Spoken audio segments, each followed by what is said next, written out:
sommes là et nous vous disons bonjour, nous vous accueillons chez nous avec joie. Vous qui venez de nous rejoindre aujourd'hui, nous vous souhaitons la bienvenue chez nous au Congo, en République démocratique du Congo, mais surtout ici, sur cette antenne qui porte bien son nom, qui s'appelle Notre Congo parce que nous parlons de tout ce qui concerne la République démocratique du Congo, sous toutes ses formes, sous toutes ses coutures, sous tous les angles. Ici, on ne parle que Congo. Et c'est un grand plaisir pour moi aujourd'hui de vous retrouver dans cette antenne qui, depuis un temps, vous savez, nous consacrons à l'éveil patriotique, parce que, comme vous savez, notre pays est agressé, encore une fois, à l'Est par le pays voisin qui s'appelle le Rwanda, et à travers ce groupe rebelle, terroriste qui s'appelle M23.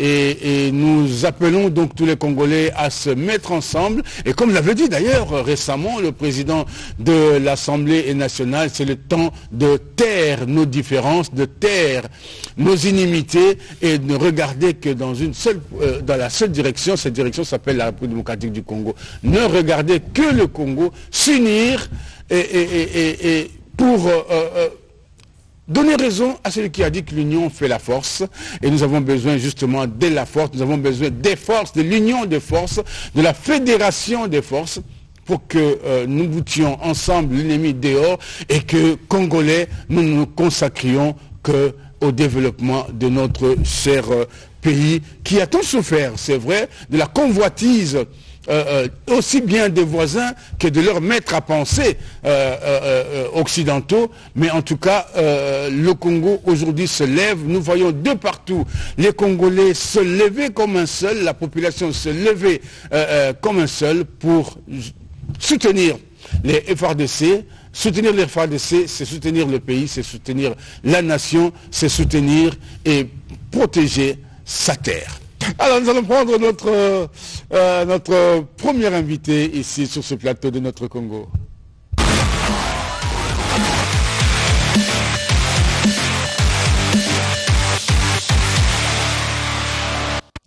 Il s'appelle Clay Maungu, il nous vient de Belgique et là il est pas mal de choses à la fois. Il est opérateur culturel, maître de cérémonie à ses heures perdues, mais on le reconnaît plus en tant que, moi je dis, combattant pour la promotion de la rumba. La rumba, notre musique, notre danse, notre vie, qui a été récemment admis sur la liste du patrimoine immatériel de l'UNESCO. Clay est à Kinshasa pour un programme très intéressant. Ça s'est passé hier, on va en parler avec lui. Bonjour Clay. Bonjour, cher frère. Cher ami, j'aurais du mal à faire comme un bon professionnel. Vous voyez, je ne saurais pas tout vous voyez, en tout cas. Je te dis que je suis très heureux de te retrouver. Ça fait combien d'années déjà qu'on se... Oh là là, la dernière émission avec... toi, ouais. Tu permets qu'on... Mais bien sûr, bien sûr. C'était en 2013. Ouais. J'étais avec mon fils. C'est pas hier, hein? C'est pas hier. Alors, tu viens nous parler de Rumba Kings, mais tu nous trouves dans un climat plutôt, on va dire, clair-obscur. C'est un peu clair à Kinshasa, mais à l'est, c'est pas aussi clair qu'à Kin. Tu as suivi tout le début, tout ce qu'on a raconté au début de l'émission. Quelle est la réflexion que tu peux avoir maintenant, en faisant les liens justement avec l'activité musicale qui est la tienne, la promotion de la musique, la promotion de la culture?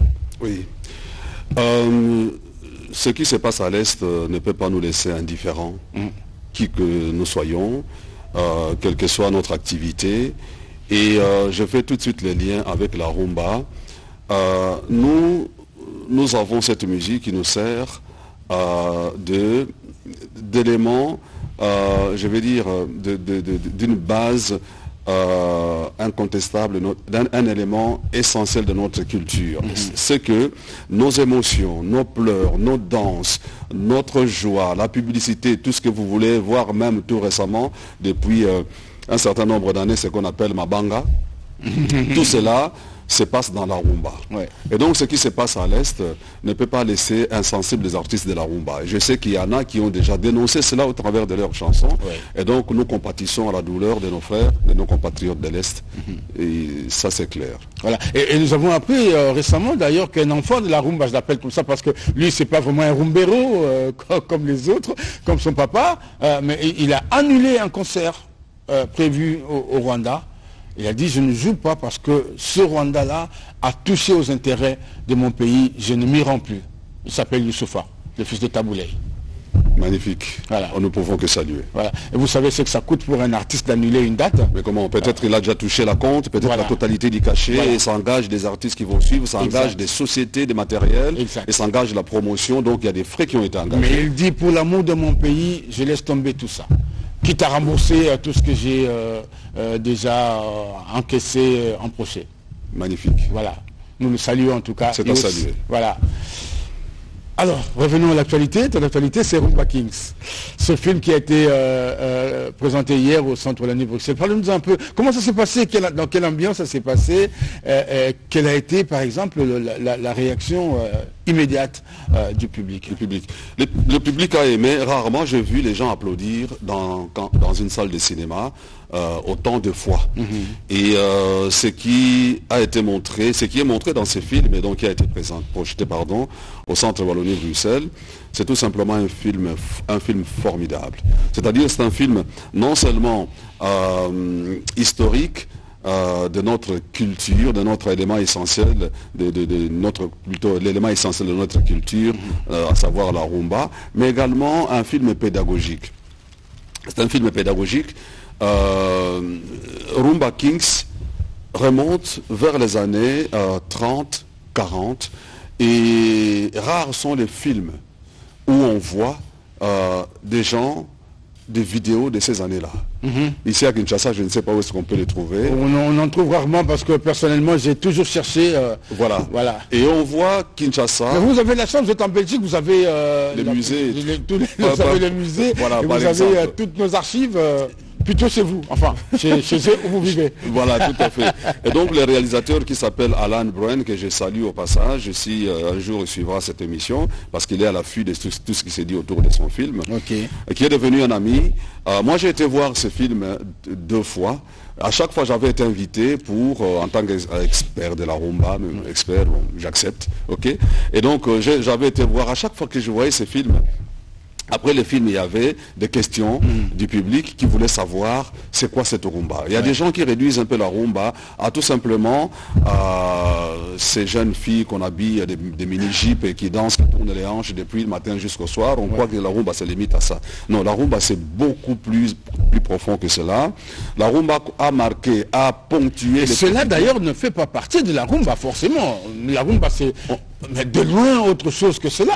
Que cela, et tu le dis si bien, mais on l'appelle rumba. Bon, on accepte, hein, et dans ces films, on remonte vraiment vers, d'abord ce sont des années, on est sous la colonisation belge, et on voit la vie des Congolais à cette époque. On voit des gens travailler dans des usines, on voit Kinshasa, des maisons en paille, la cité qu'on appelait la cité indigène, et puis on voit la cité pour les Européens, tout à fait moderne, et dans ces films, on indique clairement, on nous rappelle qu'il était interdit aux Noirs d'accéder à la ville européenne. Exact. Il est interdit aux Noirs d'accéder dans des magasins d'alimentation européenne. Et donc tout cela est dans ces films.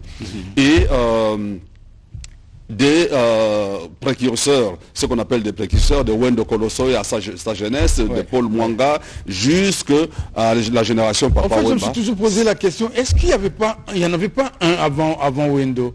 Wendo Si. est-il vraiment le... Non, il y avait.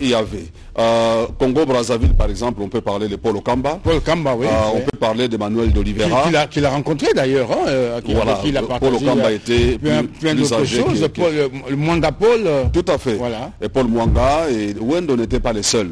D'ailleurs, Paul Okamba, c'est plus âgé que Wendo. Mais je ne sais pas dire des gens comme Emmanuel d'Oliveira, par exemple. exemple, et d'autres. Et Jimmy Lawayen. Lawayen, Voilà. Et donc tout cela sont des précurseurs. Wendo, c'est un nom qui a été propulsé en avant parce que c'est l'un de ceux-là qui a vécu le plus longtemps. Okay. Il est resté jusque, il est mort plus de 80 ans. Hein. Voilà, ouais. Il est resté, il a vécu longtemps. Ouais. Et donc on a connu Wendo. Et d'ailleurs, on a dédicacé cette musique-là de Tango Yaba. Tango Yaba Wendo. Voilà. Ok. Alors on va suivre le teaser de ce film, le petit extrait qui présente, qui résume un peu les films. Après on va continuer dans le commentaire. On va voir ça. Rumba Kings, c'est le titre du film. La rumba congolaise est un des plus importants héritages de l'histoire de la musique du monde.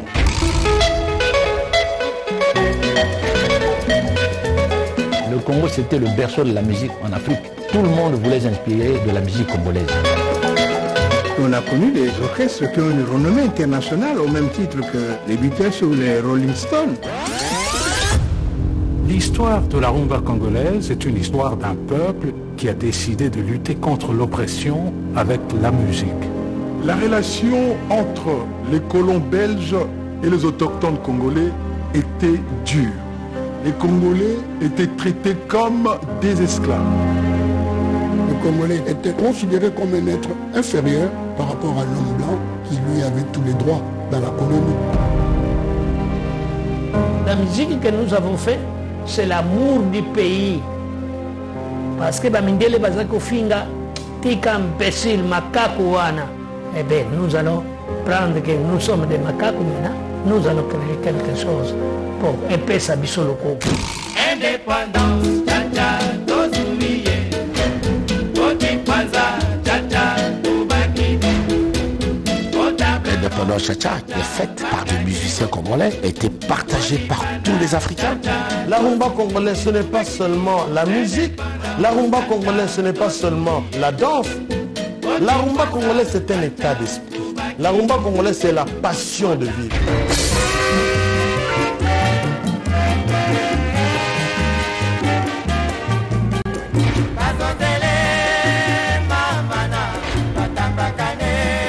Ça, c'est nous. Ça se trouve dans les sangs. À Harlem, tu avais Armstrong, tu avais Duke Ellington, tu avais Count Basie. Kinshasa, Léopoldville, c'est la même chose par rapport à l'Afrique. Une métropole artistique. Tout le monde rêvait d'aller à Kinshasa. Nous avons la richesse des diamants, l'or, le coltan et tout ça. Et la musique, c'est une richesse.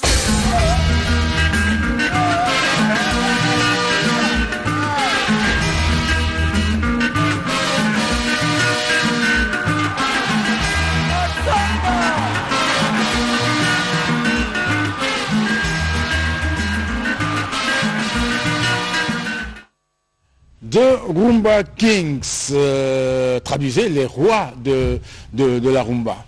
Voilà, c'est ça. Je crois que c'est ça. Hein. C'est bien cela, les rois de la rumba. Hier, on se battait un peu sur l'anglais. Hein.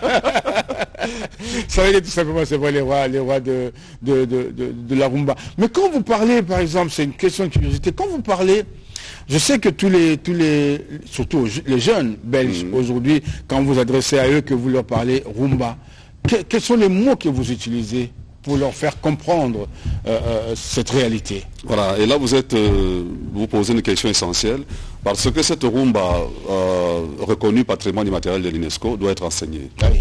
Doit être codifié, les artistes doivent faire, en tout cas ceux qui ont étudié la musique, doivent faire l'effort de codifier, de traduire certaines chansons au travers des notes. Alors, revenir... mais ça c'est un travail qui a déjà été fait, hein, par... qui doit continuer. Voilà. Par l'Institut National des Arts. On va saluer le DG honoraire, le professeur Yoka, qu'on a vu tout à l'heure d'ailleurs. Qui est dans le film, on le voit dans le film. Ouais. Et ce que je fais en Belgique, je mène des campagnes de conférences et des formations sur la rumba, voire jusqu'au musée de Tervuren. Et beaucoup de jeunes Congolais nés dans la diaspora, qui ne connaissent pas cette rumba. Ah oui, j'ai parlé des jeunes Belges, mais il y a des jeunes Congolais aussi qui ne connaissent pas le Congo, qui n'ont jamais vu le Congo. Je voulais même étendre jusqu'aux Belges. Et quand j'anime ces formations, il y a des Belges qui viennent pour suivre, pour comprendre cette rumba. Par curiosité ou parce que... par curiosité. En fait, l'engouement monte de plus en plus. Okay. Il avait commencé avant. On a organisé d'énormes concerts, de grands concerts au Palais des Beaux-Arts. Et je vois qu'au Beaux-Arts, par exemple, vous ne manquez pas à l'occasion de la fête de l'indépendance d'organiser des événements. Avec des grands noms. Des grands noms connus. Il y a Dizzy Mandjekou et d'autres qui sont dans la diaspora. Et donc, Palais des Beaux-Arts est fréquenté par tout le monde. La majorité des Belges, évidemment. Donc, ils viennent suivre nos conférences sur la rumba. Alors, qu'est-ce qu'ils demandent? Comment ils comprennent la rumba? Pour eux, la rumba, en fait, est une musique amicolo, une musique lente.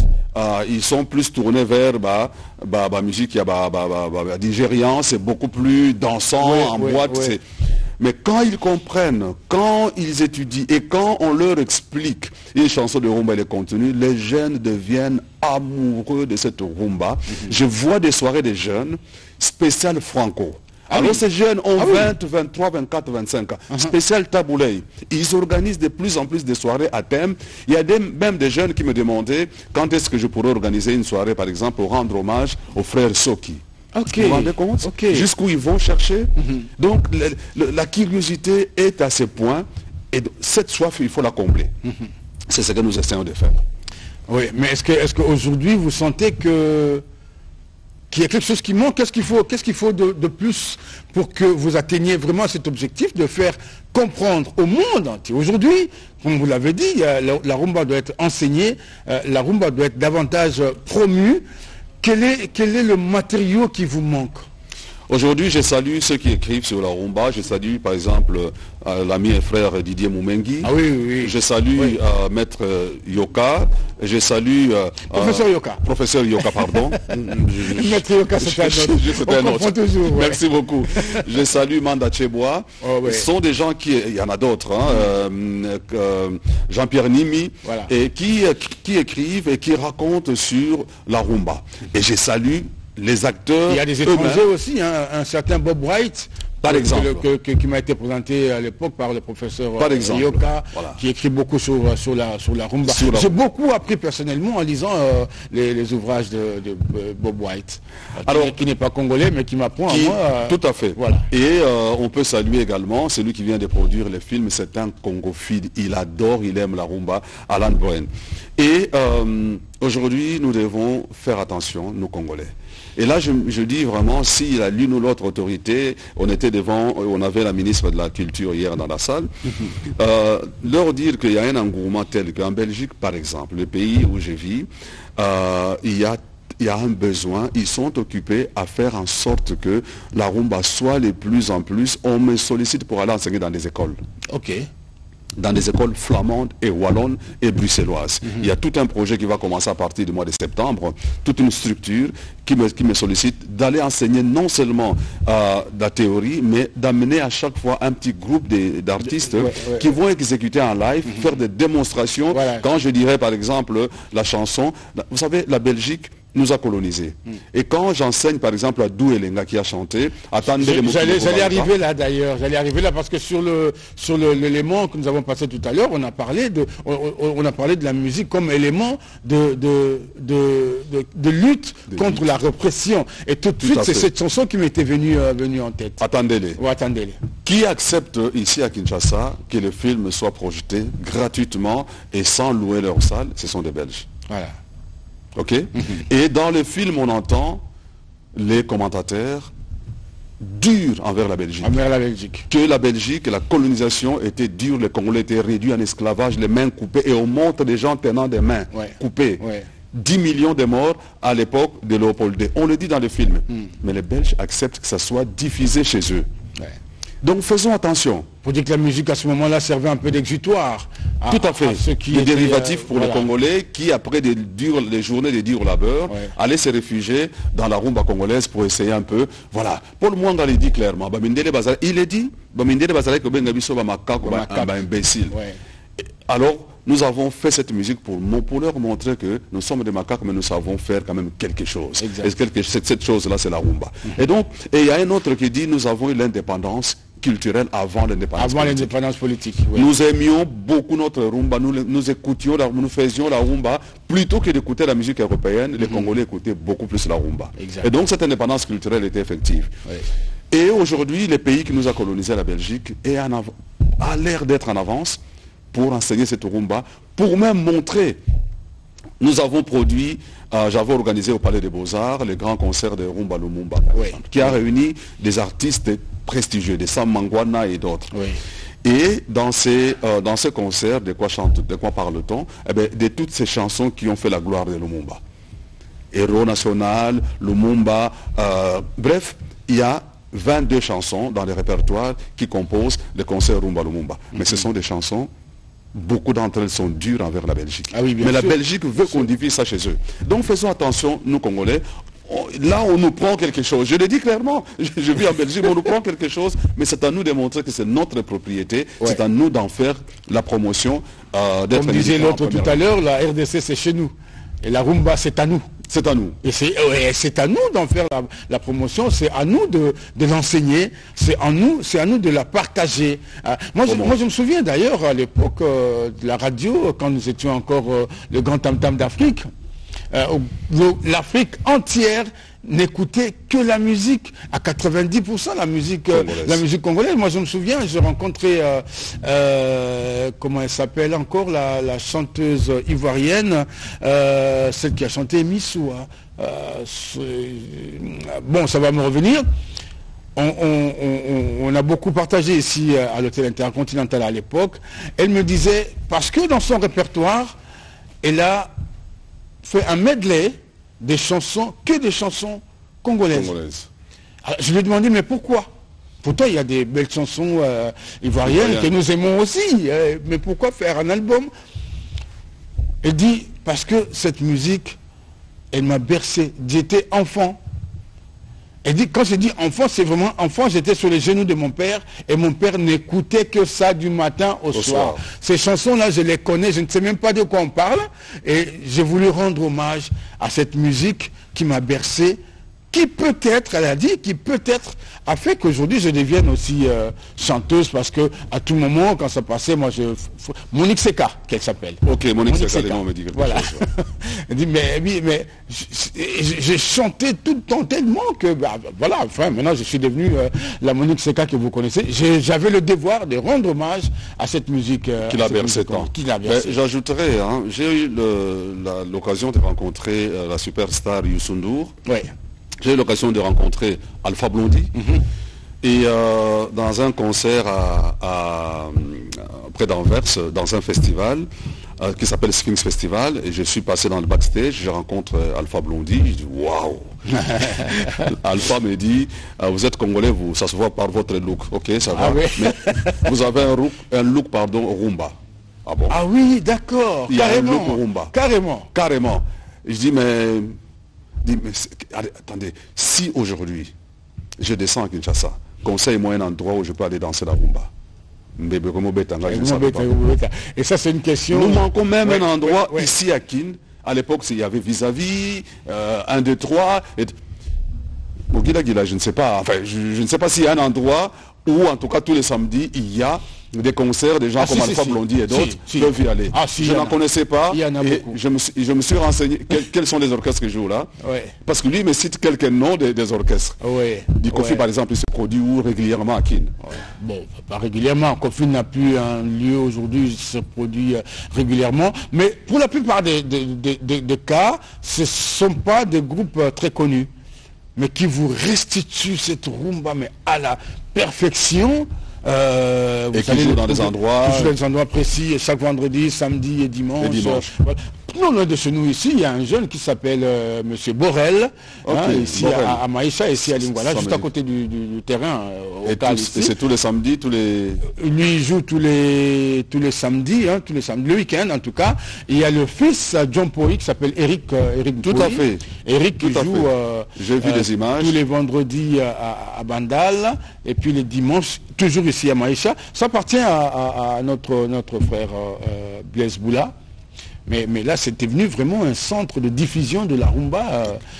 En fait, lui, il faisait allusion. Il y a beaucoup de lieux comme ça. Lui, il faisait allusion à l'époque Taboulé, il jouait, il disait... Oui, il voyait les grands, il voyait les grands. Oui, il voyait Franco 1 des 3, Taboulé, c'était du côté de Tipka. Ouais. Et Papa Wemba souvent vis-à-vis. Et lui, on est de la même génération avec Alpha Blondy. Donc lui, il voit ces endroits mythiques. Maïlika. Voilà, Maïlika, il a cité. Ouais. Et lui, il voit ces endroits mythiques. Est-ce que ça existe encore? Est-ce que ça existe encore?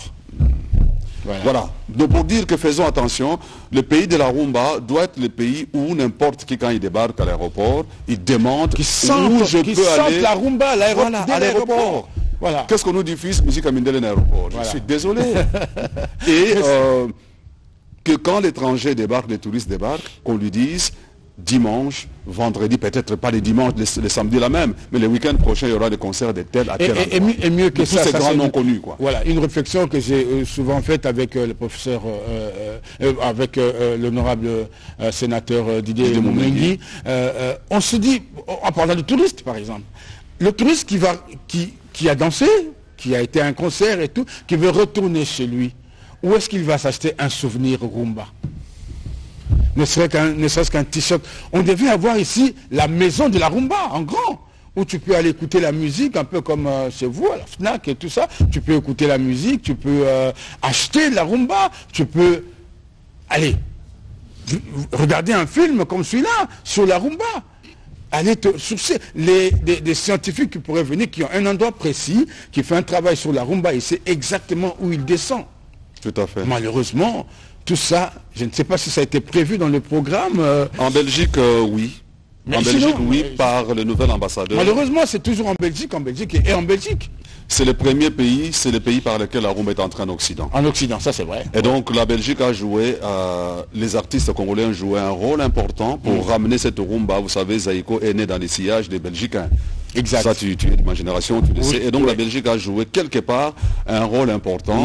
C'est la capitale, Bruxelles, c'est la capitale européenne de la rumba. Donc faisons attention qu'elle ne devienne pas la capitale principale. La capitale principale, voilà. Que Kinshasa devienne la capitale. Le nouvel ambassadeur que je salue du Congo en Belgique, M. Christian Dongala, vient de récupérer un bâtiment qui appartenait à la GECAMIN. Ok. Il m'a demandé d'engager un travail pour que ces bâtiments puissent vivre notre culture. Parfait. Et donc, tout ce que nous disons là, ça sera l'endroit où, ça sera la maison congolaise. Ouais. Même si c'est en Belgique, mais ça sera la maison. Ça peut donner des idées ici, au niveau du pays. Et donc, tout ce qui concerne la rumba, en tout cas, beaucoup d'éléments de la rumba, on pourrait les trouver là-bas. Je vais poser une dernière question, Clay Maungu.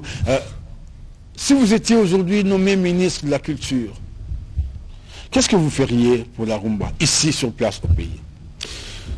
Je repose la question autrement. Si j'étais un grand acteur culturel au pays, je n'ai pas la prétention. Un grand acteur culturel au pays. Il est déjà. Mais aujourd'hui, on se dit, ok, cet acteur culturel, on veut le ramener vers la sphère de prise de décision. Que ce soit lui qui propose, que ce soit lui qui prenne des décisions sur ce qui concerne principalement la promotion de la rumba et son rayonnement à l'international. Je vais, en même temps que j'engage des actions concrètes immédiates, de retrouver les endroits des temples mythiques qui ont fait la gloire de la rumba, j'aimerais bien restaurer, le répertorier, inventorier tous ces endroits pour qu'on n'oublie pas. 1, 2, 3, 11, 12, 13, type K. Et j'aimerais bien faire un effort d'enseignement dans des écoles. Il faut que la jeunesse soit enseignée.